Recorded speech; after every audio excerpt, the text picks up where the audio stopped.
मर्द ने कहा बीवी से, अगर मैं तेरे ऊपर किसी और से निकाह करूं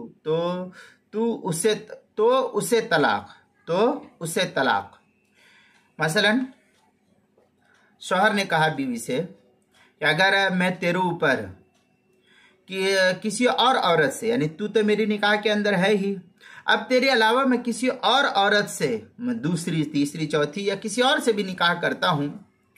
तो किसी और औरत से निकाह करूं तो उसे तलाक, यानी जिस औरत से निकाह करूं तो उसको तलाक है। फिर ज़ौजे अव्वल को तलाक़े बाइन देकर उसकी इद्दत में दूसरी औरत से निकाह कर लिया। जो पहली बीवी थी उसको तलाक़े बाइन दी, अभी उसकी इद्दत चली रही थी कि इसने जो है क्या नाम है किसी और औरत से जिससे इसको निकाह करना था उस औरत से इसने निकाह कर लिया। तो उस दूसरी बीवी पर जो जिससे निकाह किया है इस मर्द ने, तो उस दूसरी पर अब इस सूरत में कोई तलाक वाक़ नहीं होगी,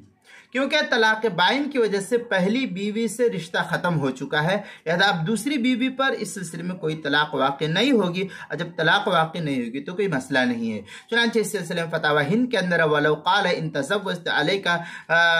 फल्लती अतज़व्वजु तालिक़ुन फ़तल्लक़ इम्राअतहु तलाक़न बाइनन सुम्मा तज़व्वज इम्राअतन उख़रा फ़ी इद्दति ला तुतल्लिक़। इस तरीके के बारे जो है फतावा हिंदिया के अलबाबुर राबि फ़ी तलाक़ बिशर्त अल-फ़स्लुस सालिस फ़ी तालीक़ तलाक़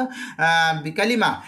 इसके जो है पहली जिल्द फतावा हिंदिया की पहली जिल्द सफ़ा 426 जो ज़करिया बुक डिपो देवबंद का हिंदी नुस्खा है उसके अंदर, और जो ये ज़करिया बुक डिपो देवबंद का हिंदी नुस्खा है। अल-बहरुर राइक़ बाबुत तालिक़ जो उसके चौथी जिल्द सफ़ा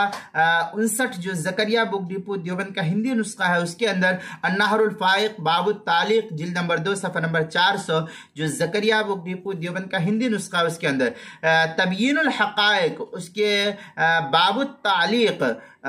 तीसरी जिल्द सफ़ा 129 जो ज़करिया बुक डिपो देवबंद का हिंदी नुस्खा उसके अंदर, किताबुल मसाइल उसकी 5वीं जिल्द सफ़ा 200 पर इसको नकल किया गया है।